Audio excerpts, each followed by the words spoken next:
Hello दोस्तों, आइए इस वीडियो में समझते हैं केमिस्ट्री क्लास 12 चैप्टर 2। चैप्टर का नाम है विलेन। विलेन में हम लोग आज पढ़ेंगे मोलरता के बारे में। मोलरता क्या होता है, मोलरता किसे कहते हैं। तो देखिए, मोलरता किसे कहते हैं। मोलरता को इंग्लिश में मोलैरिटी बोलते हैं। मोलरता क्या होता है कि किसी निश्चित ताप पर 1 लीटर विलयन में घुलित विलेय पदार्थ के मोलों की संख्या को उस ताप पर विलयन की मोलरता कहते हैं। मोलरता को कैपिटल एम से प्रदर्शित करते हैं। मोलरता को मोल प्रति लीटर में व्यक्त करते हैं। देखिए, बहुत ध्यान दीजिए, मोलरता का मतलब क्या होता है, यानी मोलरता का मतलब क्या होता है। तो देखिए, 1 लीटर विलयन में 1 लीटर विलयन में विलेय पदार्थ के विलेय पदार्थ के 1 मोल घुला हुआ। ठीक, देखिए यहाँ पे एक शब्द आया है 1 मोल। 1 मोल क्या होता है, तो देखिए 1 मोल जो होता है एक संख्या होती है जिसका मान होता है 6.023 × 10 के पावर 23। इस संख्या को हम लोग एवोगेद्रो संख्या कहते हैं। एवोगाद्रो संख्या, ये एवोगेद्रो संख्या भी कहते हैं। एवोगेद्रो संख्या, इसे यन ए से प्रदर्शित करते हैं। जहाँ पे ए क्या है तो एवोगेद्रो हो, यन क्या है तो एक नंबर है यानी संख्या हो गई। ठीक, इसे प्रदर्शित करते हैं। जैसे मान लीजिए हमने लिया 1 दर्जन केले। 1 दर्जन केले में केलों की संख्या कितनी होगी, तो 12। यानी 1 दर्जन केले में कितने केले होते हैं, तो 12 होते हैं। ठीक उसी प्रकार 1 मोल में मोलों की संख्या कितनी होगी, तो 6.023 × 10 के पावर 23। इसे एवोगेद्रो संख्या या एवोगेद्रो नंबर कहते हैं। इसे एन ए से प्रदर्शित करते हैं। ठीक है, जैसे मान लीजिए, आप ध्यान दीजिए यहाँ पे, मान लीजिए हमने कोई पात्र लिया। ये हो गया एक पात्र। ठीक, इस पात्र में हमने लिया एक विलायक। विलायक में आप कोई भी विलायक ले सकते हैं। मान लीजिए हमने यहाँ पे जल लिया। जल क्या है, तो यहाँ पे एक विलायक है। ठीक, इस विलायक में हमने विलेय के 1 मोल घोला। विलेय पदार्थ के 1 मोल घोला। ठीक, विलेय पदार्थ के 1 मोल घोला। तो देखिए, जब आप किसी विलायक में किसी विलेय पदार्थ को, यानी कि किसी पदार्थ को अगर घोल देंगे तो इससे क्या बन जाएगा, तो विलयन बनेगा। तो यहाँ पे आपका बन गया विलयन। ये बन गया आपका विलयन बन गया। ठीक, मान लीजिए कि जो विलयन बना है वो कितना विलयन हो गया, तो 1 लीटर हो गया। विलयन बन गया 1 लीटर। विलायक में जब आप किसी विलेय पदार्थ के 1 मोल घोल दिए तो बन गया विलयन। और मान लीजिए आपकी विलयन कितना बन गया, तो 1 लीटर विलयन बन गया। ठीक, तो देखिए, किसी विलेय पदार्थ के मोलों की संख्या को किसी विलायक में घोलने के लिए क्या करेंगे आप, इसका तापमान क्या रखेंगे, निश्चित रखना पड़ेगा। निश्चित टेम्परेचर क्या रखना पड़ेगा, निश्चित। तो निश्चित ताप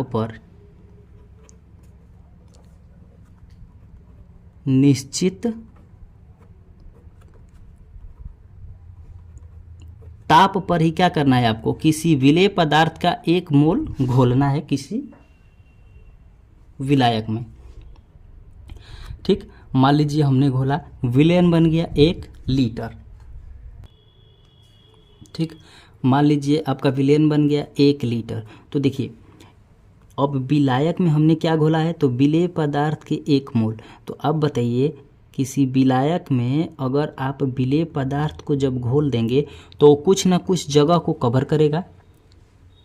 तो किसी वस्तु द्वारा या किसी पदार्थ द्वारा घेरा गया स्थान उस वस्तु का क्या कहलाता है, या उस वस्तु का ये या फिर उस पदार्थ का क्या कहलाएगा, वॉल्यूम कहलाएगा, यानी आयतन कहलाएगा। तो देखिए जब यहाँ पे बिलियन जो बन गया है तो विलियन क्या हो जाएगा, तो विलियन का ये क्या हो जाएगा, आयतन हो जाएगा। विलियन का क्या होगा, आयतन, विलियन का आयतन। ठीक, तो देखिए परिभाषा क्या कह रहा है कि किसी निश्चित ताप पर 1 लीटर विलयन में घुलित विलेय पदार्थ के मोलों की संख्या को क्या कहते हैं, तो मोलरता कहते हैं। किसी निश्चित ताप पर 1 लीटर विलयन में घुलित विलेय पदार्थ के मोलों की संख्या को क्या कहते हैं, तो मोलरता कहते हैं। ठीक, इतना समझ में आ गया। तो देखिए मोलरता यानी यम इक्वल होता क्या चीज़ है, देखिए तो मोलरता यम बराबर क्या हो जाएगा आपका, मोलरता यम इक्वल क्या हो जाएगा, विलेय के मोलों की संख्या, मोलों की संख्या, विलेय के मोलों की संख्या में जब आप भाग दे देंगे किससे, विलयन का आयतन, जब आप विलेय के मोलों की संख्या में आयतन से क्या कर देंगे, भाग दे देंगे, तो निकल करके आ जाएगा मोलरता। समझ में आया। तो देखिए आयतन को किससे, तो भी से प्रदर्शित करते हैं। आयतन को हमेशा किस में मापेंगे, तो लीटर में मापेंगे। समझ में आ गया। तो देखिए यम इक्वल क्या हो जाएगा, तो देखिए विलेय के मोलों की संख्या को किससे प्रदर्शित करते हैं, तो यन से, बटा में विलयन का आयतन भी किस में रहेगा, तो लीटर में रहेगा। ठीक, तो देखिए मोलों की संख्या यन इक्वल टू क्या होता है, तो भार होता है, बटे में क्या होता है, अणु भार होता है, अणु भार। जब मोलों की संख्या निकालना है तो भार में क्या कर देंगे, उसके अणु भार से भाग दे देंगे, तो निकल कर के आ जाएगा मोलों की संख्या। तो भार को हम लोग स्मॉल डब्ल्यू से प्रदर्शित करते हैं और अणु भार को स्मॉल यम से। तो डब्ल्यू क्या हो गया, वेट, वेट यानी भार हो गया, यम क्या हो गया, मास, मास यानी द्रव्यमान हो गया या अणु भार हो गया। ठीक, तो देखिए यन की जगह पे आप रख देंगे डब्ल्यू बाई यम, क्योंकि यन बराबर क्या है, डब्ल्यू बाई यम है। तो देखिए कैपिटल यम इक्वल क्या हो जाएगा, तो स्मॉल डब्ल्यू बटे में क्या हो जाएगा, स्मॉल यम, और इसके बटे में क्या दिया है आपका, तो वी किस में दिया है, लीटर में। ठीक, तो देखिए कैपिटल यम इक्वल क्या हो जाएगा, तो देखिए जब ये लीटर है, आयतन किस में है, लीटर में है। अब इसको चेंज करना है मिली लीटर में, तो आप क्या कर देंगे कि आयतन में कितना से भाग दे देंगे, 1000 से। जब आप 1000 से भाग दे देंगे तो किस में बदल जाएगा, मिली लीटर में। समझ में आ गया। तो ये हो जाएगा ml यानी मिली लीटर। समझ में आ गया। तो देखिए W बाई कितना हो जाएगा, स्मॉल m होगा, बटे में हो जाएगा v। अब भाग दे दीजिए कितने से, 1000 से, तो ये चेंज होएगा किसमें, मिलीलीटर में चेंज होएगा। देखिए इसका गुणा इसमें करेंगे, इसका गुणा इसमें कर देंगे, तो आपका आ जाएगा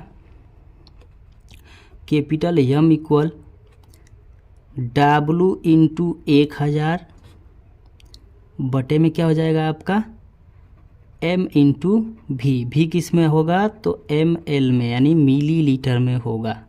समझ में आ गया। ठीक, देखिए अब इसके आगे समझिए।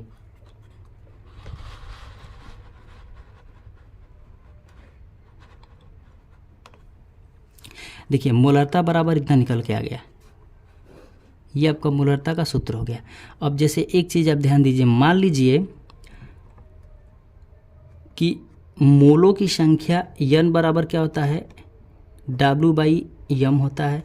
अगर मान लीजिए यन को हम यन बी मान लेते हैं, यन बी मान लेते हैं, तो आप यन को जब यन बी मानेंगे तो यहाँ पे हो जाएगा WB, यम क्या हो जाएगा, तो MB हो जाएगा।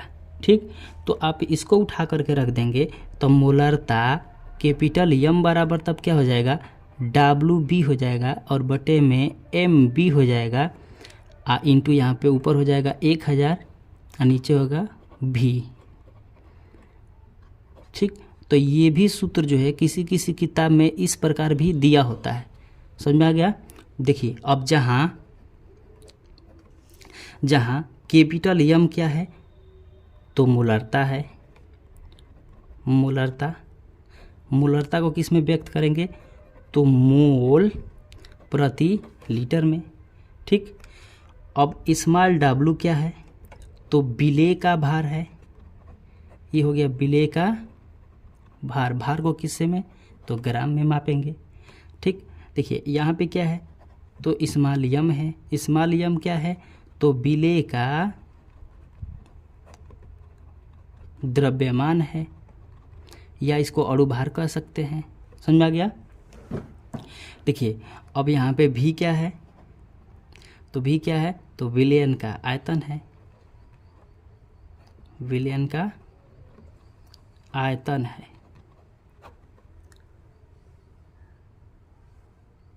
समझ में आ गया। ठीक, मिलते हैं नेक्स्ट वीडियो में।